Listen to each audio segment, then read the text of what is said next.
Selamat berjumpa kembali dengan saya, Bapak Ibu sekalian, pada sesi ke-111 dalam serial pembangunan sebagai pemerdekaan. Pada sesi ke-110, kami menyampaikan suatu kesimpulan bahwa apabila kita ingin mencapai suatu tingkat keberlanjutan yang tinggi atau sustainability yang tinggi, maka kita perlu mengambil pembelajaran dari negara-negara yang mana tingkat environmental performance index-nya tinggi, yang mana ternyata ini berkaitan juga dengan tingkat pendapatan per kapita yang tinggi, yang sifatnya saling mengisi. Lingkungan hidup yang berkualitas, pendapatan yang tinggi, dia bukan bersifat hubungan yang saling mengalahkan, ya, tetapi bersifat komplement, bahkan dapat kita katakan bersifat sinergi.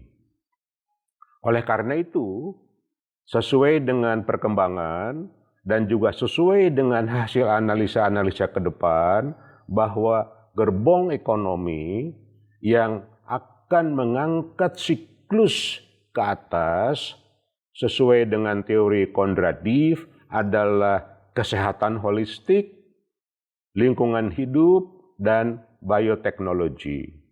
Ini tiga hal utama. Salah satu misalnya berkaitan dengan bioteknologi adalah untuk menyelesaikan persoalan yang diperkirakan sangat besar nanti akan muncul pada tahun 2045 apabila tidak ada perubahan besar dalam sistem pangan dan sistem kesehatan, yaitu tingginya tingkat penyebab kematian oleh antibiotik resisten. Itu salah satunya. Nah, sekarang ya, dunia bergerak mengembangkan apa yang dinamakan green economy.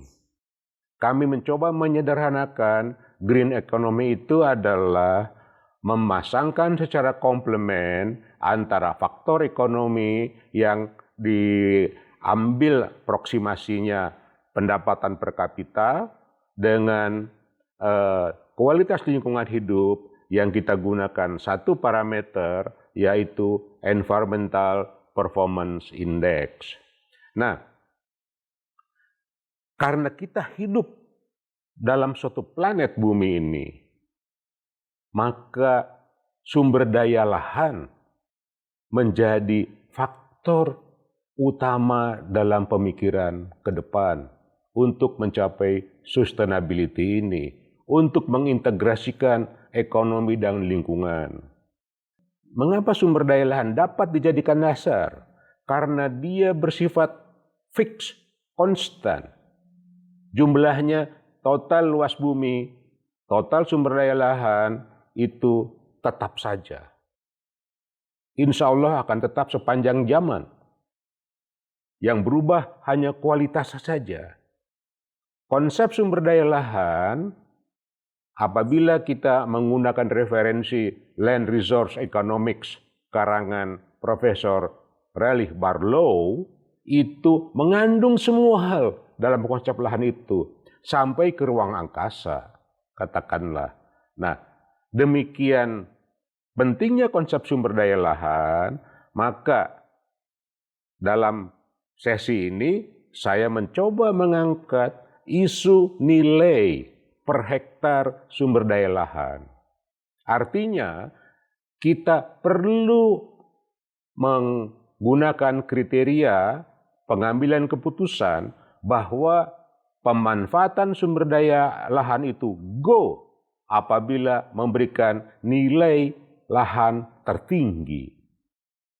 Nah, untuk mencoba mendapatkan data sebagai indikator aktivitas ekonomi yang memberikan nilai lahan tertinggi, saya mencoba menggunakan pendekatan yang sederhana, yang bisa diteliti lebih lanjut lagi secara lebih baik, yaitu luas lahan suatu negara dibandingkan dengan PDB-nya. Jadi nilai indikator sumber daya lahan kita gunakan PDB per kapita. Apa hasilnya? Dalam tabel ini kita melihat bahwa Amerika Serikat luas negaranya itu 9,16 juta kilometer persegi. Jepang luas arealnya 374.744 kilometer persegi. Korea Selatan 98.190 kilometer persegi. Cina lebih tinggi luas daratannya daripada Amerika Serikat, yaitu 9,3 juta kilometer persegi. Indonesia, di sini ada dua versi saya gunakan, yang dalam kurung itu versi dari data BPS, bahwa luas lahan kita adalah 1,9 juta kilometer persegi. Ya, sedangkan menurut Nationmaster, luas lahan Indonesia 1,83 juta kilometer persegi. Berapa GDP dari setiap negara ini? Bisa dilihat di sini, GDP Indonesia pada tahun 2020 katakanlah GDP Indonesia itu berjumlah 1,06 triliun lebih. Ya, sedangkan Amerika Serikat 20,9 triliun US dollar. Ya, Cina 14,7 triliun US dollar. Ya. Nah, dari sini kalau kita bagi nilai GDP total suatu negara dengan luas daratan, maka kita mendapatkan nilai GDP per hektar atau nilai lahan per hektar di Amerika Serikat adalah $22.856. Jepang $132.768. Yang paling tinggi ternyata Korea Selatan. Nilai lahan per hektar $166.058. Indonesia nilai lahan per hektarnya lebih rendah, yaitu yang paling rendah yaitu hanya 5.783 US dollar dengan data Nationmaster dan hanya 5.515 US dollar per hektar. Bapak Ibu sekalian, kalau kita buat rasio semua angka-angka pada kolom kedua terakhir, ya, Indonesia mencapai indeks 1, nilai lahan di Korea Selatan per hektar 30 kali dari nilai lahan Indonesia, lebih sedikit. Jadi Bapak Ibu sekalian, di sini menunjukkan bahwa nilai lahan per hektar yang tertinggi di Korea itu pasti karena kontribusi industri dan jasa dalam PDB nasional. Jadi kalau kita menggunakan land rent ya sebagai indikator, ya kita akan mendapatkan kurva ya land rent yang berbeda-beda menurut sektor ekonomi, dan pertanian kehutanan biasanya memberikan nilai land rent yang paling rendah. Tergambar dalam konteks ini. Jadi Bapak Ibu sekalian, apa yang bisa kita ambil intisari dari tabel ini? Ya, intisarinya adalah bahwa lahan harus dihemat. Alokasikanlah lahan, sumber daya lahan ini untuk mendapatkan nilai tertinggi dari batas-batas teknologi yang tersedia, batas-batas pasar yang tersedia. Nah, jadi Ibu sekalian, ya dengan kisaran-kisaran nilai tadi, ya kita bisa melihat bagaimana ya variasi negara berkaitan dengan lahan, dan yang mengejutkan buat saya adalah kinerja ekonomi Cina.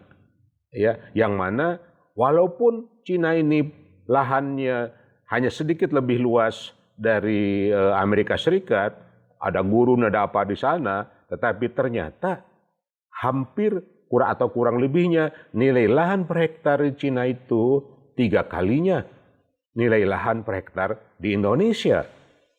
Nah, inilah suatu data atau suatu fakta yang perlu membuat stimulan berpikir bagi kita. Nah, sekarang dari nilai lahan ini, ya, kalau kita ambil implikasinya bahwa memboroskan sumber daya lahan tidak berarti memakmurkan ekonomi dan mensejahterakan rakyat. Bahkan bisa terjadi yang sebaliknya. Disinilah lahan harus dihemat. Nah, sekarang saya mencoba menyajikan suatu data. Ada gambar di sini, saya ambil dari situs Kementerian Keuangan, ya, berapa pendapatan negara kita dan berapa anggaran belanja kita pada tahun 2020. Menurut situs Menteri Keuangan, pendapatan negara Indonesia itu ada 2.233,2 triliun, kita defisit karena belanja negara mencapai 240,4 triliun.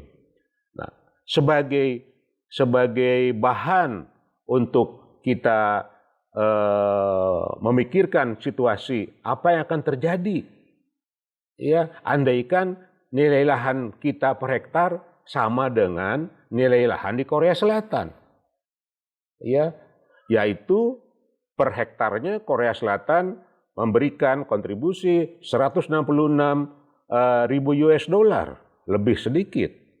Kalau kita gunakan perkebunan kelapa sawit yang luasnya mencapai 16 juta hektar, kemudian kita kalikan nilai lahan yang sama seperti di Korea, artinya tingkat industri kita sama dengan Korea, maka kita akan mendapatkan jumlah nilai lahan 2.656 miliar US dollar. Nilai ini ternyata dengan mengandaikan $1 14.000 akan mencapai, kalau dirupiahkan, 37.200 triliun. Nah, nilai 37.200 triliun ini, ya, sama dengan 16,6 kali pendapatan nasional tahun 2020. Jadi, Bapak Ibu sekalian, apabila lahan yang dikuasai oleh perkebunan kelapa sawit perusahaan besar 10 juta hektar dan masyarakat 6 juta hektar, bisa dikembangkan suatu sistem industri berbasis kelapa sawit, mencapai nilai lahan per hektar 166.000 US dollar lebih seperti di Korea Selatan, maka dari kelapa sawit saja lahan yang 16 juta hektar ini bisa menghasilkan pendapatan nasional hampir 17 kali dari pendapatan nasional tahun 2020. Nah, kalau misalnya 140 juta per hektar, maka kita akan mendapatkan perkebunan kelapa sawit memberikan kontribusi pendapatan sama dengan pendapatan nasional tahun 2020. Jadi, apa implikasinya Bapak Ibu sekalian? Implikasi dari angka-angka di atas adalah bahwa sumber daya lahan yang sifatnya konstan perlu dialokasikan berdasarkan prinsip efisiensi dan kelestariannya. Nah, perluasan atau pembukaan lahan baru, misalnya hutan, harus dijadikan sebagai the last resort, pilihan terakhir, itu pun apabila dia memberikan nilai lahan yang tinggi. Oleh karena itulah the best technology, return maksimum harus dianalisa dengan baik. Nah, perkebunan kelapa sawit yang luasnya sudah hampir mencapai 2 kali luas negara Korea Selatan harus segera ditata untuk membangun industri hilirnya agar nilai ekonomi kelapa sawit, perluasan lahan meningkat dengan target untuk mencapai pendapatan nasional tahun 2020 misalnya pada 10 tahun mendatang. Jadi Bapak Ibu sekalian, dari situlah kita bisa membangun landasan pemikiran, ya, bagaimana green economy dibangun, ya, demi mencapai nilai tertinggi dari sumber daya lahan yang sifatnya fix dengan memanfaatkan bermacam teknologi, dengan memanfaatkan manajemen dan lain-lain, ya.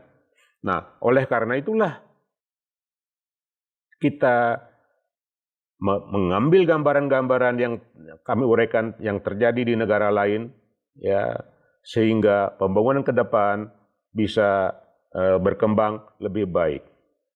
Pembangunan Jepang, Korea Selatan, dan negara maju mengajarkan bahwa inti pembangunan harus berlandaskan pada kapabilitas manusia dan institusi, bukan pada sumber daya alam. Apa kesimpulan dari sesi ini, Bapak Ibu sekalian, yang saya uraikan cukup panjang, yaitu lahan harus dilihat sebagai sumber daya yang tak tergantikan, harus dihemat dan dialokasikan untuk memberikan tingkat pendapatan yang tertinggi. Dari sini terlihat alokasi jumlah lahan perkebunan kelapa sawit misalnya, saya menggunakan contoh empiris ini karena sudah mencapai 16 juta hektar.